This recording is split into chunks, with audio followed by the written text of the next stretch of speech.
talvez voltando para uma pergunta que faça mais sentido no futuro próximo, né?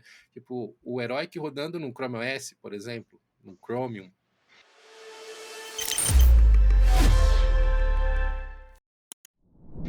No Chrome OS é um pouco mais possível, já que ele tem uma base Linux nele, né? Então, assim, é porque a gente depende de outras ferramentas. Não tem como você ter o Heroic no Chrome OS ou no Android ou qualquer outro sistema operacional que não tem como você. Não tem o Wine, por exemplo. Não tem o DXDK, não tem, porque a gente depende dessas ferramentas para rodar os jogos que não são nativos. Né? Se for os jogos nativos, nativos do, por exemplo, na Google Games, ou você adicionar seus próprios jogos, que é uma coisa que a gente está testando agora no beta, que é o pessoal tá brincando um pouco, porque é uma feature que o Lutris tem, né? Que você pode adicionar qualquer jogo. E a gente tá adicionando também no Heroic porque tinha gente que pedia, eu mesmo particularmente. Porque eu tenho o Lutris instalado ainda, eu sempre usei muito desde que começou o projeto do Lutris, e foi uma das inspirações pro Heroic. Então, mas hoje em dia basicamente eu só usava até pouco tempo atrás o Lutris só para, por exemplo, rodar jogos da Ubisoft ou da EA. Aí eu adicionava o launcher lá e pronto. Mas agora a gente tá com essa feature no Heroic também. E eventualmente o Heroic você vai adicionar sua conta da Ubisoft e ele vai reconhecer seus jogos, você vai poder instalar e fazer tudo também. Essa é uma ideia que a gente tem no plano, até no curto prazo, provavelmente início do ano que vem. Então, né, se for para essa feature, esse tipo de coisa, talvez seja possível importar o Heroic para o Chrome OS a princípio, e aí você conseguir rodar os jogos que são possíveis de jogar lá. Porque eu não sei qual é o suporte de Wine, não sei qual é o suporte do Proton. No caso, se a Steam lançar o Proton para Chrome OS, eventualmente o Heroic também pode funcionar lá.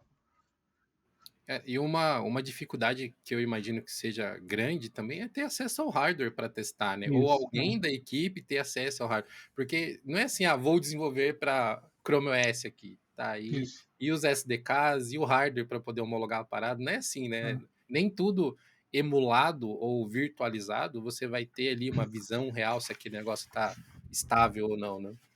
É. Então, hoje é justamente o principal problema da gente ao manter a versão do macOS. Porque como a gente não tem nenhum desenvolvedor dedicado para o macOS, às vezes é complicado. Às vezes a gente faz um release, a gente faz uns testes básicos, a gente pega um Mac emprestado de alguém e testa. E, ou às vezes até na máquina virtual mesmo, mas também não é a mesma coisa. Você não consegue rodar um jogo pela máquina virtual rodando no Mac, fora que fica muito lento.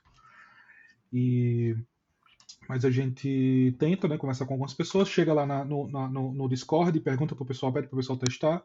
O pessoal do Mac ele tem uma resistência maior a testar betas, a testar. Normalmente já o pessoal do Linux não, o pessoal do Linux todo mundo quer usar o beta. Todo mundo quer. É Sempre um quer as perfil últimas. diferente. Sempre quer as últimas features. Já o pessoal do Windows varia, o pessoal do Windows varia bastante, mas o do Mac sempre quer mais o estável, né? Eles querem aquele negócio que eles coloquem lá e não dê problema nenhum. Então é um pouco mais difícil, mas a gente tenta antes de fazer o release, pergunta, tem como alguém testar isso aqui, tal, tal, tal, e aí confia neles e lança. E às vezes quando a gente lança, aparece um outro problema no macOS. E aí tem todo esse problema. Então, como você falou, não adianta a gente querer dar suporte a uma máquina ou a um sistema operacional que a gente não tem acesso fácil para poder testar. Né? E assim, surgem bugs específicos, a gente já teve muito bug específico de Linux, alguns que me deixaram de cabelo em pé. É, então, hoje em dia a gente teve que meio que dar uma funelada. Esqueci a palavra. Afunilada, né? Isso, Afunilada. funilada. Às vezes vem o inglês na minha cabeça, o português. Enfim, nas distribuições que a gente suporta oficialmente, porque antes a gente suportava todas as distros. E aí o pessoal Uhum. abria, às vezes, existe no GitHub com as distribuições que eu nunca ouvi falar na vida. E eu dizia, no meu sistema aqui, rodando esse kernel compilado que eu fiz na mão, os patches, tudo não tá funcionando no Herói.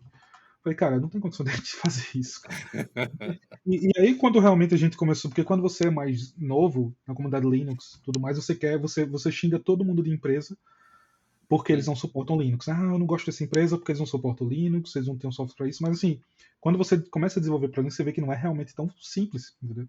Não é tão simples você dar suporte a essa variedade enorme de distribuições. Então a gente decidiu, não, a gente vai suportar as distribuições que a gente usa para desenvolver, né? A maioria dos desenvolvedores desenvolve no Manjaro, no Garuda, no Arch Linux.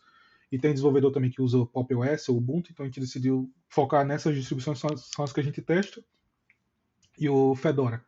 Porque teve uma vez que a gente teve um problema no Pop! OS, que era só no Pop! OS e Ubuntu, que você abri o Heroic, ele, tipo, e quando você instalava o primeiro jogo, ele travava completamente. O Heroic travava completamente. E isso só acontecia nos derivados de Ubuntu. Era incrível. E como eu não estava usando na época, acho que quando eu comecei o Heroic eu usava o Manjaro, depois fui pro Garuda, e aí eu não vi esse bug, porque rodava perfeito na minha máquina. Na outro desenvolvedor que também usava Manjaro, também rodava perfeito. E aí depois de uma máquina coloquei uma máquina virtual, na verdade eu instalei em outra partição o Pop! OS, aí testei e vi que dava esse problema.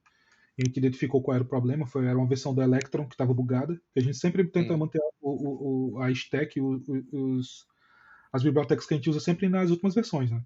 Até para pegar as features mais novas, tudo mais, então a gente sempre está na última versão do Electron. Então logo quando teve a compatibilidade com o Wayland, com tudo que é coisa, a gente já teve logo no início essas compatibilidades. Então a gente atualizou e estava com esse bug. E aí eu tive que voltar a versão para resolver. E então dar suporte a todas essas plataformas e às vezes quando você não tem acesso a isso é impossível. É muita dor de cabeça.